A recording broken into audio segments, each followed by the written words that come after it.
ce que nous avons fait en Côte d'Ivoire. Nous avons confié l'organisation de l'islam en Côte d'Ivoire aux imams. Donc ce sont les imams qui sont les chefs, ce sont les imams qui sont les propriétés de l'islam en Côte d'Ivoire. Parce que c'est ceux-là qui connaissent. Quand quelqu'un est malade, il va voir un médecin. Quand quelqu'un a des problèmes de santé, c'est un médecin qu'il doit voir. Quand il y a un problème avec ta voiture, c'est un mécanicien que tu dois voir. Mais comment on peut confier l'islam, l'organisation de l'islam, si l'islam est malade, comment on peut confier ça à des gens qui n'ont pas fait des études appropriées pour ça? Non. Donc l'islam est organisé en Côte d'Ivoire. Donc nous connaissons très bien comment ça doit se faire. Alhamdulillah Rabbil Alamin. Chers sœurs, chers frères en islam, je me nomme Imam Aboubakar Konaté, imam adjoint à la grande mosquée de Treichville, avenue 8 rue 15 à Treichville en Côte d'Ivoire, Abidjan. Alors, alhamdulillah Rabbil Alamin, nous avons reçu la visite de nos frères de la télévision Yahi, qui sont venus, qui se promènent un peu partout dans le monde entier.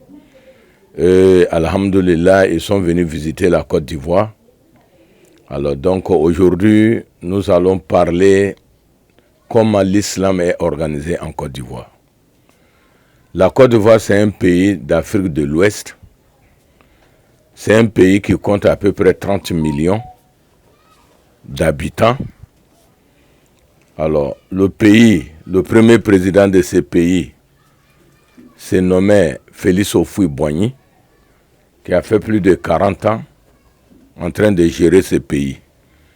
Aujourd'hui, depuis 2011, ou bien je dirais même 2010, jusqu'en 2023, là, notre pays est présidé par le président Alassane Ouattara. Alors donc, c'est un pays où l'islam a pénétré depuis le nord.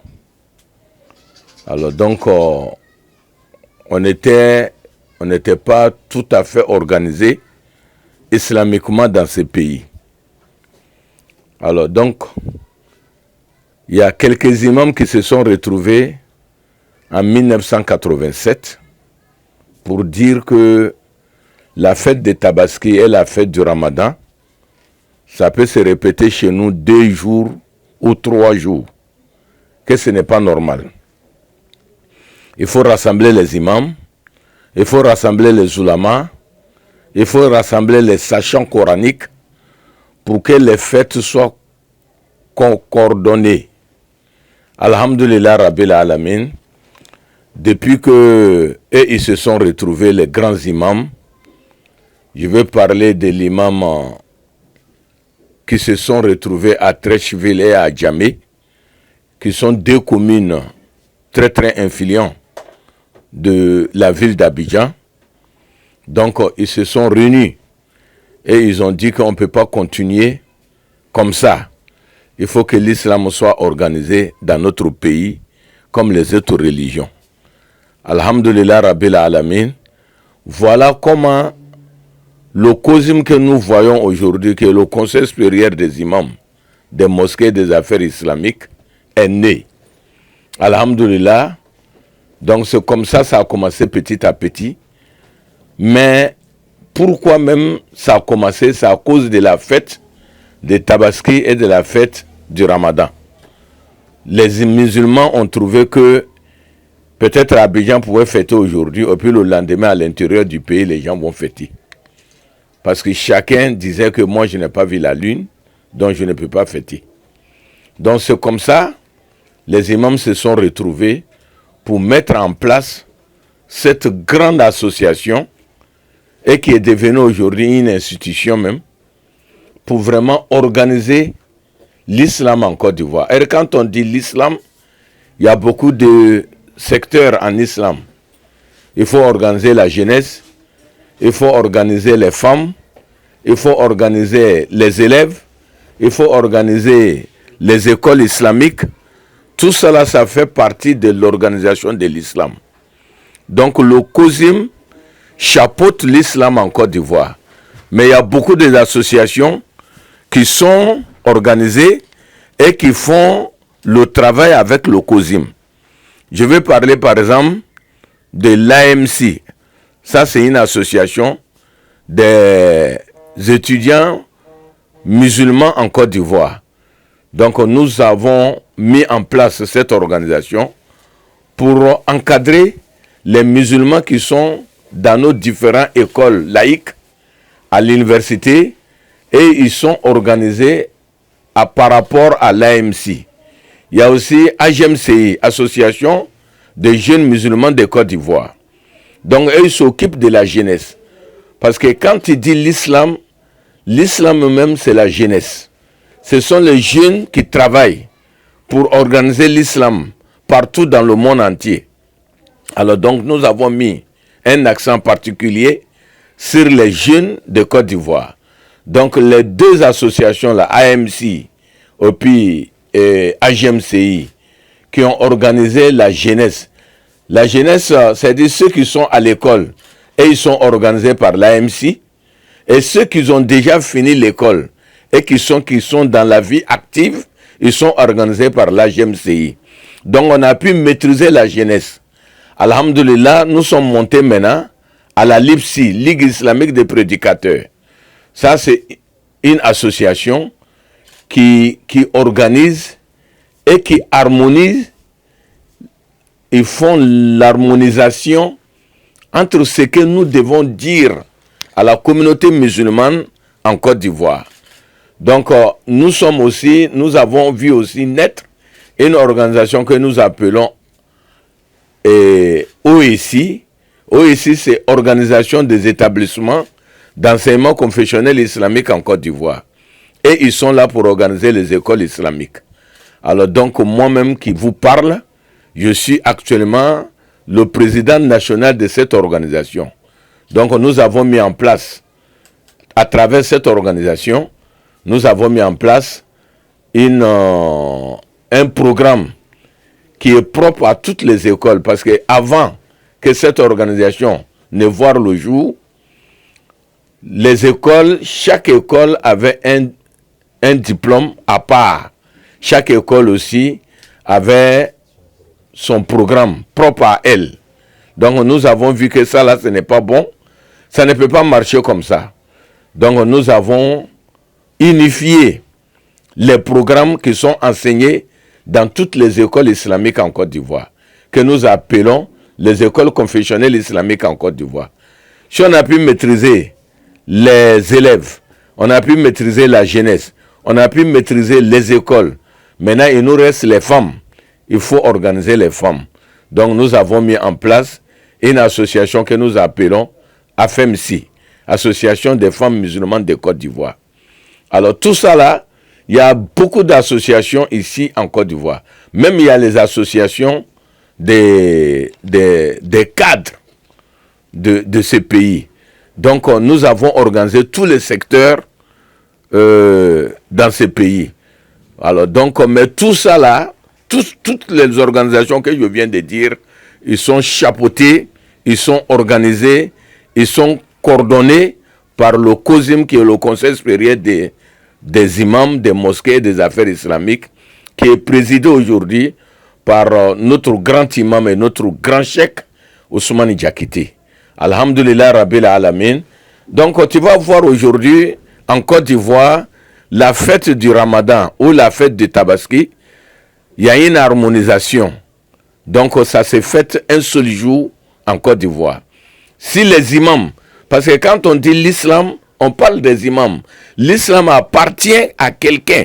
L'islam appartient à un groupe. L'islam appartient à une corporation. Cette corporation-là, c'est les imams. Dans une mosquée, c'est l'imam qui doit commander. C'est l'imam qui doit gérer la mosquée. C'est l'imam aussi qui doit gérer l'islam. C'est ce que nous avons compris en Côte d'Ivoire. Donc nous avons donné l'islam aux imams. Ce n'est pas les politiciens qui organisent l'islam. Ce n'est pas les préfets, ce n'est pas les maires, ce n'est pas les députés, ce n'est pas les politiciens. Mais l'islam doit être organisé par les imams. Parce que c'est ceux-là qui ont été à l'école de l'islam, qui ont appris le Coran, qui ont appris la sunna du prophète Mohammed sallallahu alayhi wa sallam, qui connaît mieux comment l'islam doit être organisé. Donc c'est ce que nous avons fait en Côte d'Ivoire, nous avons confié l'organisation de l'islam en Côte d'Ivoire aux imams. Donc ce sont les imams qui sont les chefs, ce sont les imams qui sont les propriétés de l'islam en Côte d'Ivoire. Parce que c'est ceux-là qui connaissent. Quand quelqu'un est malade, il va voir un médecin. Quand quelqu'un a des problèmes de santé, c'est un médecin qu'il doit voir. Quand tu as un problème avec ta voiture, c'est un mécanicien que tu dois voir. Mais comment on peut confier l'islam, l'organisation de l'islam, si l'islam est malade, comment on peut confier ça à des gens qui n'ont pas fait des études appropriées pour ça? Non. Donc l'islam est organisé en Côte d'Ivoire. Donc nous connaissons très bien comment ça doit se faire. Donc quand tu vois l'islam en Côte d'Ivoire, toi-même tu es émerveillé, tu es vraiment content pour ce qui se passe en Côte d'Ivoire. Quand les imams disent, c'est aujourd'hui la fête du Ramadan, tout le monde est d'accord, on fête ensemble.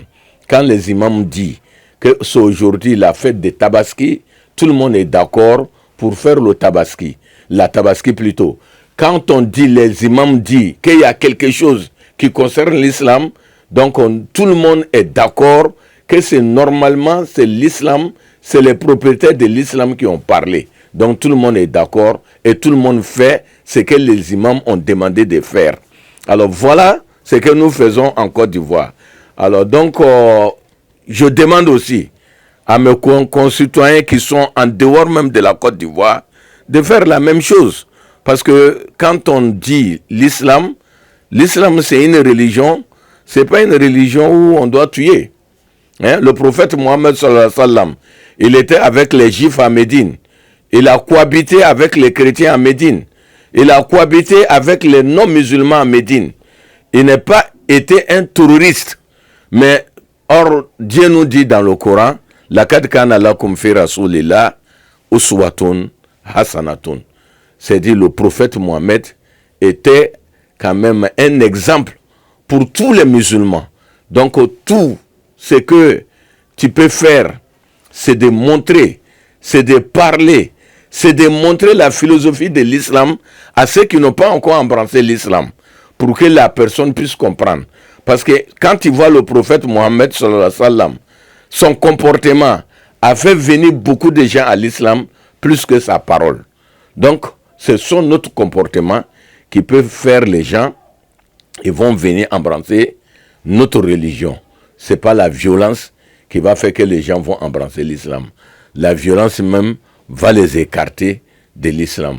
Donc, nous demandons à tout un chacun de mettre balle à terre pour que notre religion, notre belle religion que Dieu nous a donnée, la religion de la civilisation, la religion de la compréhension, la religion de la cohésion sociale entre les êtres humains, c'est l'islam-là qui peut gérer toutes nos affaires dans nos pays, dans nos familles et partout dans le monde entier. Alors donc, il faut vraiment voir l'islam dans ces angles-là. Il ne faut pas voir l'islam que c'est une religion de terroristes. Non, non, non. Mais quand on dit l'islam aussi parle de la cohabitation entre les non-musulmans et les musulmans. L'islam aussi parle que nous devons vraiment avoir une pensée vers les gens qui n'ont pas de moyens, c'est-à-dire vers les vulnérables qui n'ont pas de moyens, il faut les aider. Donc la télévision Yahi, et c'est une télévision qui prône pour que nous voyons nos frères qui sont avec nous, qui n'ont pas de moyens, qui ont des difficultés. Donc ils ont mis en place une association ou bien une fondation qui s'occupe des vulnérables. Nous aussi, chez nous, ici en Côte d'Ivoire, nous avons mis en place une fondation que nous appelons Fondation Cheikh Ansoumana Konaté, qui s'occupe des orphelins et qui s'occupe aussi des femmes, des veuves. Alors donc voilà ce que nous faisons en islam en Côte d'Ivoire. L'islam est très bien organisé en Côte d'Ivoire. Nous demandons à Allah de mettre la main protectrice sur la Côte d'Ivoire pour que ce pays-là puisse faire la promotion de l'islam à travers le monde entier. C'était votre frère, Imam Aboubakar Konaté, depuis Abidjan. Wassalamu alaikum wa rahmatullahi ta'ala wa barakatuh.